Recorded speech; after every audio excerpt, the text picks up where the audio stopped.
माँ को गुजरे हुए आज पूरे 10 साल हो गए।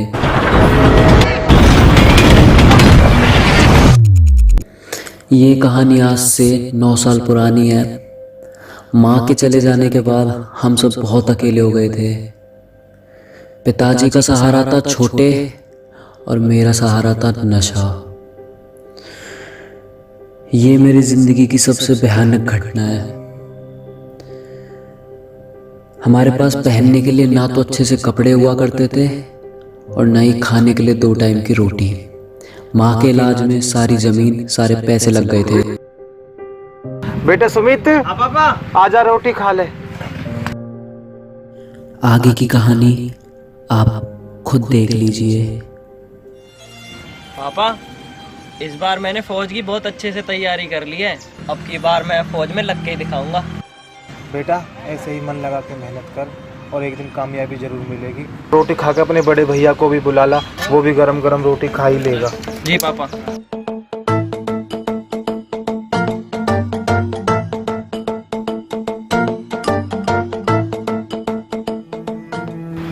आजा बेटा रोटी खा ले। और तू ये शराब छोड़ क्यों नहीं देता? तू भी अपने छोटे भैया की तरह फौज की तैयारी कर, अच्छी नौकरी लग और अच्छी मेहनत कर। हाँ भैया, पापा सही तो कह रहे हैं। छोटो छोटो रहे, हमारा बाप बनने की कोशिश मत करे। तू बेरा भूखा ही मर रहा तू भी।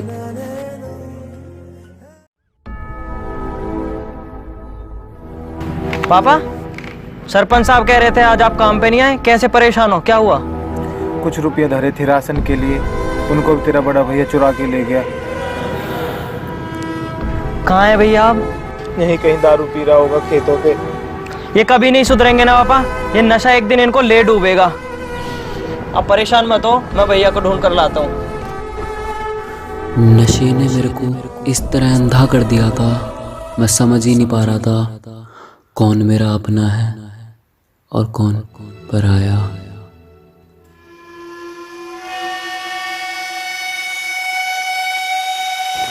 इसे छोड़ क्यों नहीं देते? अब इस नशे को करने के लिए तुम्हें घर से पैसे चुराने की जरूरत पड़ रही है। चलो जा मेरी नजर के आगे से। मैं कुछ भी करूं, तू कौन होवे? छोटो छोटो रहे, नहीं साले कूट दूंगा। चलो जा मेरी नजर के आगे से। चल।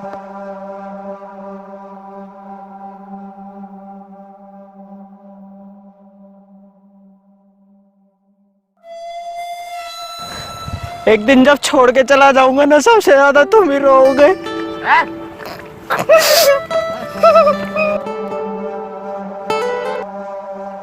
अब घर में खुशियां आने लगी थी, लेकिन ऐसी खुशी जिसको पहले से ही नजर लगी हुई थी।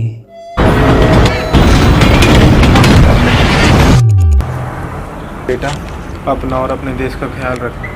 पापा, आप भी अपना और भैया का अच्छे से ख्याल रखना। मैं बहुत जल्द लौट कर आऊँगा। ठीक है दीदी। पापा, माँ के जाने के बाद आपने कभी हमें उनकी कमी महसूस नहीं होने दी। आज मैं जो कुछ भी हूँ सिर्फ और सिर्फ आपकी बदौलत हूँ। चल ठीक है बेटे, इन बातों का समय नहीं है, बस तुम्हारी आती ही होगी। चलो।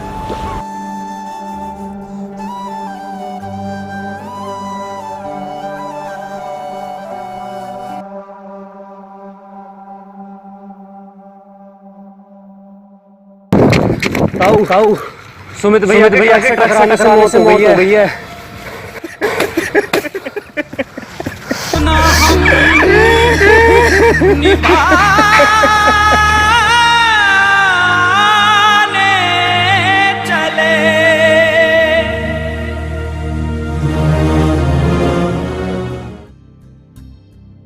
देख लिया ना नतीजा इस गरीबी का। आज मुझे जलाने तक के लिए शमशान में जगह नहीं दी गांव वालों ने, और आपके अलावा तो पापा का कोई है भी नहीं।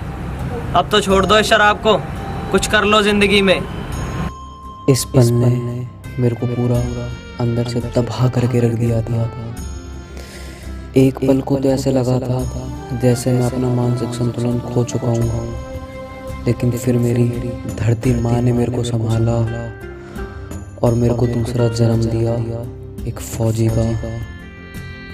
आज मैं इस देश का फौजी हूँ और अपनी भारत माँ, अपने पिताजी और सैकड़ों ऐसे लोगों के लिए जीता हूँ जो इस देश के प्रति जीते हैं।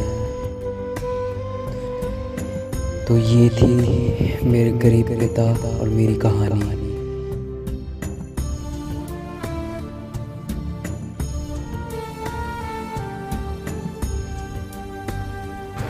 बाबूजी, चलता हूँ मैं।